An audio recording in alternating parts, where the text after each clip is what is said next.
Según venía para aquí, veía una pintada desde el coche que decía «Te amo, Milei».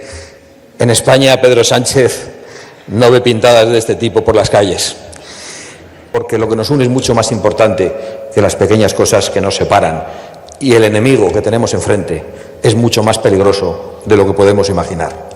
Y por eso debemos estar unidos contra el cártel de los soles, contra el Grupo de Puebla, contra el Foro de Sao Paulo y contra cualquier forma con la que quieran denominar a eso que llaman nuevo socialismo del siglo XXI, que no es más que el neocomunismo. Muchísimas gracias, presidente Javier Milei, por hacernos el honor de participar en la inauguración de este evento tan importante para el futuro de la región.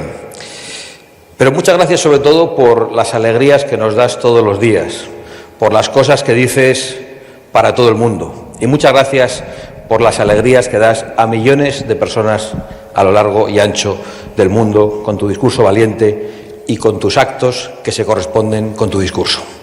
Queridos amigos, muchas gracias por vuestra asistencia. Queridos amigos de Argentina, de Venezuela, de Bolivia, de Brasil, de Chile, de Honduras, de Venezuela, de Paraguay, de Colombia, de Hungría, de Estados Unidos, de Italia, de Uruguay, de El Salvador y queridos amigos de España también. Es un honor poder participar en esta inauguración del tercer encuentro regional Foro Madrid-Río de la Plata. Y es un honor poder hacerlo junto al presidente Javier Milei. Déjenme contarles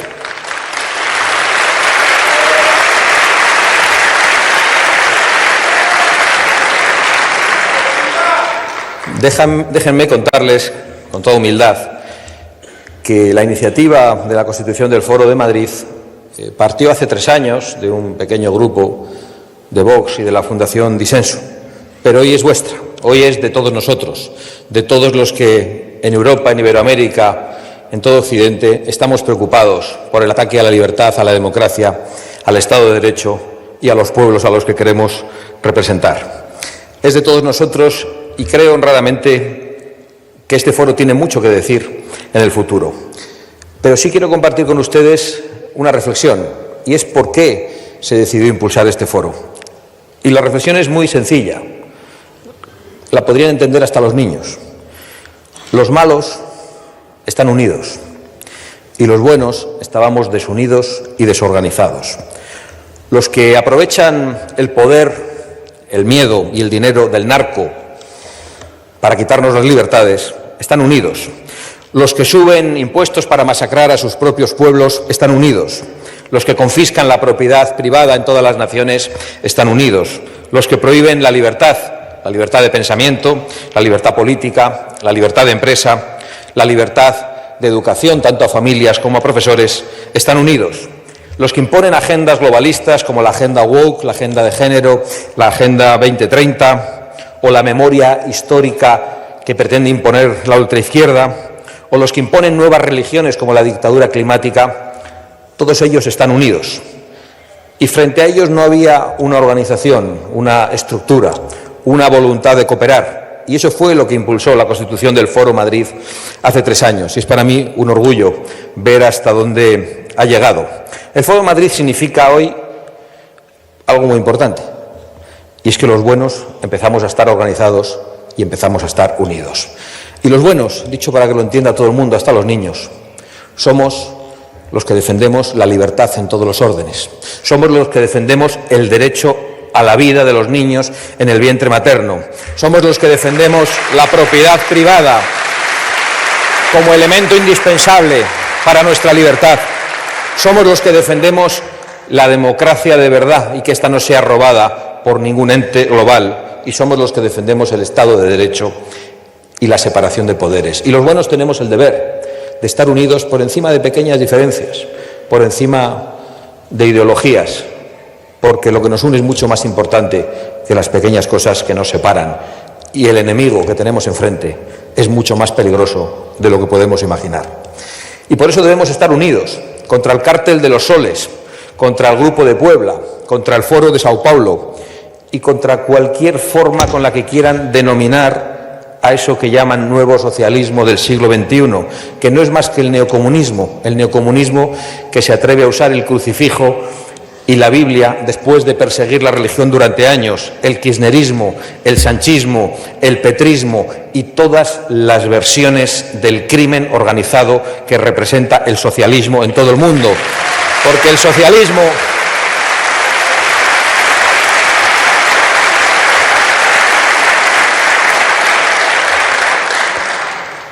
socialismo es un crimen organizado y por eso necesita el Estado, para arrebatarnos aquello que nos pertenece. Por eso necesita la fuerza del Estado, la coerción, para quitarnos la libertad, para quitarnos nuestra propiedad e incluso para arrebatarnos a nuestros hijos y el derecho a educarlos como queramos. Hace un año no nos imaginábamos aquí, y no nos imaginábamos aquí porque en Argentina gobernaba el kirchnerismo, el socialismo que ha empobrecido a esta patria.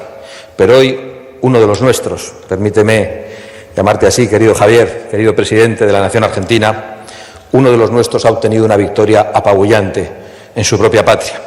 Una victoria en volandas de su propio pueblo, una victoria impulsada por el cariño de millones de argentinos.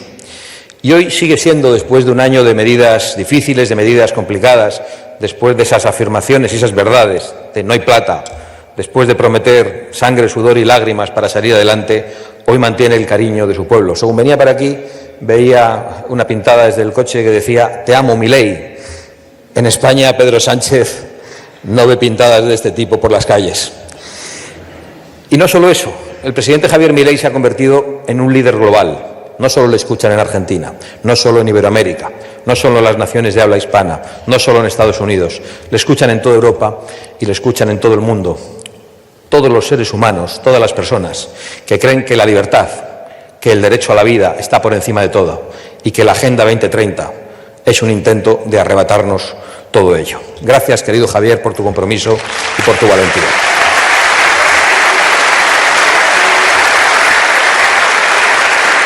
Los viajes de Javier Milei por el mundo son un buen ejemplo de ese cariño que tiene Argentina y que se reproduce en otros lares.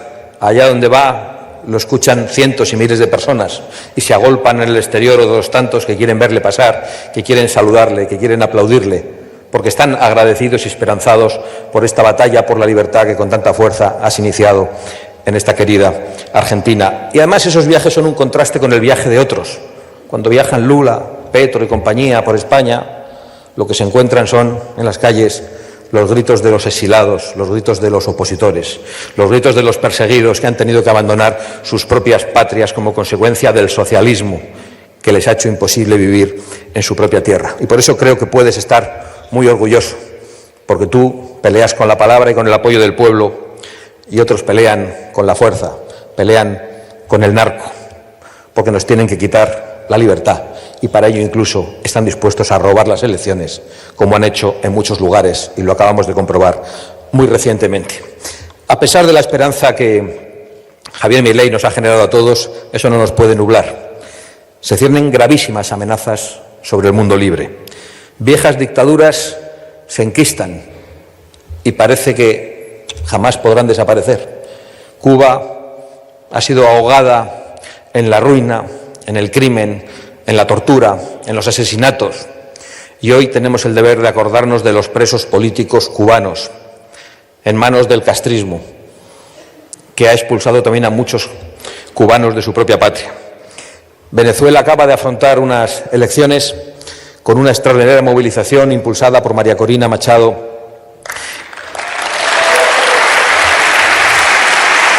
y encabezada por Edmundo González Urrutia, que ha obtenido el respaldo mayoritario y una apabullante e increíble victoria en Venezuela frente al tirano Maduro. Pues bien, el tirano ha respondido como responden los tiranos, con represión, con torturas, con detenciones y con crímenes, desafiando a todo el mundo, amenazando, haciendo intervenciones verdaderamente delirantes y ridículas, impropias de cualquier representante. Pero lo ha hecho, se ha envalentonado, incluso hasta el punto de ordenar la detención del ganador de las elecciones, Edmundo González Urrutia, por culpa de una parte de la comunidad internacional, que no ha sido lo suficientemente contundente, lo suficientemente valerosa para defender la victoria del pueblo venezolano frente al tirano. Todos esos que desde la Unión Europea o desde otras naciones se han negado a reconocer de manera clara, de manera contundente, a Edmundo González Urrutia como presidente electo y como presidente legítimo de Venezuela, han contribuido al envalentonamiento del tirano. Y por eso nosotros tenemos el deber de apretar y de ser verdaderamente firmes y hablar solo desde la verdad de lo que ha ocurrido en Venezuela. Y hoy en Venezuela se ha robado la libertad y se ha robado las elecciones al pueblo que había pedido un cambio de una manera tan mayoritaria. Y las libertades también están siendo atacadas de otras maneras. Están siendo amenazadas en países democráticos, en viejas democracias consolidadas en las que había estados de derecho, en las que se respetaban las libertades de todo tipo. Hoy vemos cómo se ataca la libertad de empresa en Europa, cómo se ataca el derecho de las familias a educar a sus hijos, la libertad de cátedra de los profesores, cómo se limita la capacidad de los poetas, de los literatos o incluso de los cómicos para hablar con libertad. Pero no solo es eso, hemos visto hasta dónde están dispuestos a llegar. Esa herramienta de tantos ciudadanos a lo largo del mundo para comunicarse, para enterarse de las noticias, lejos de la manipulación política, que son las redes sociales, que ha sido X, ha sido cancelada por un juez que persigue a los opositores en Brasil y que ha quitado a los brasileños la posibilidad de seguir informándose libremente para perseguir a la oposición y para terminar con la democracia.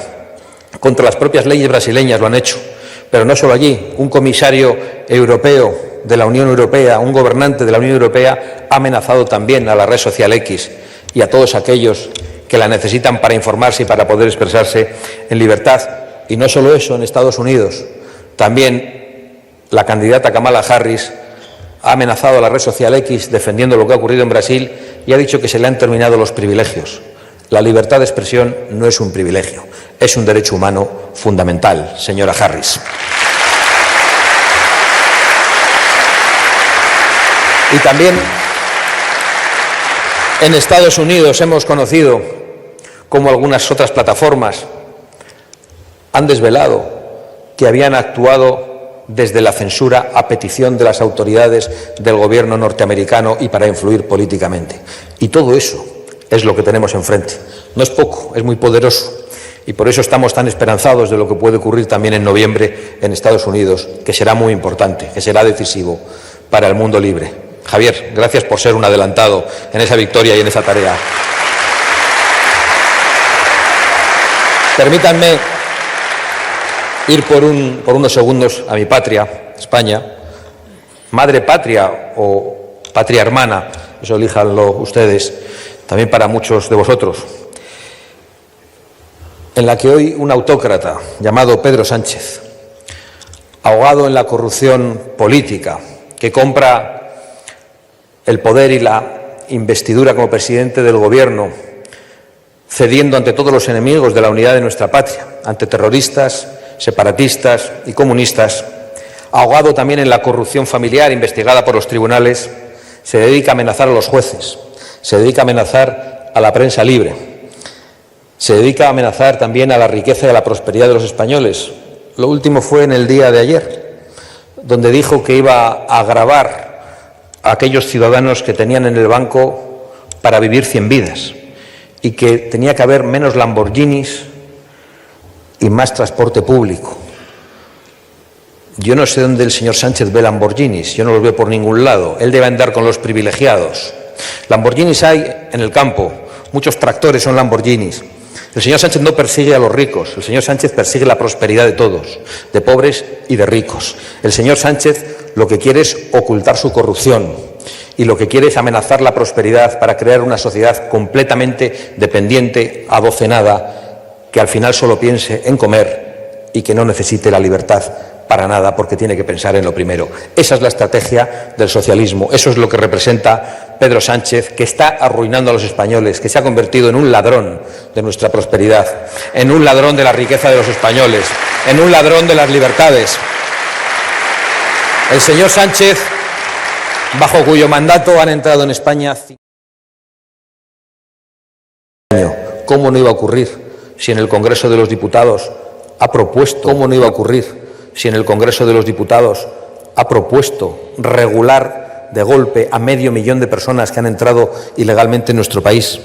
Pues bien, 3.000 millones de euros es lo que ha costado a los españoles humildes, a los españoles que no pueden salir adelante. Como en otras muchas naciones, vemos que los representantes públicos solo defienden sus intereses y en el caso de España, algunos se están dedicando a importar una inmigración de países que no tienen nada que ver con nuestra manera de vivir, con nuestra manera de respetar a la mujer, con nuestra manera de entender la democracia y la libertad. Una inmigración ilegal promocionada con el dinero de todos los españoles. Unas nacionalizaciones exprés que solo buscan alterar el sistema electoral y el mapa político para hacer que el socialismo permanezca en el poder hasta el final de los tiempos. Eso es a lo que nos enfrentamos en España. Y otros enfrentan cosas más complicadas. Algunos enfrentan en Europa el ataque a su soberanía.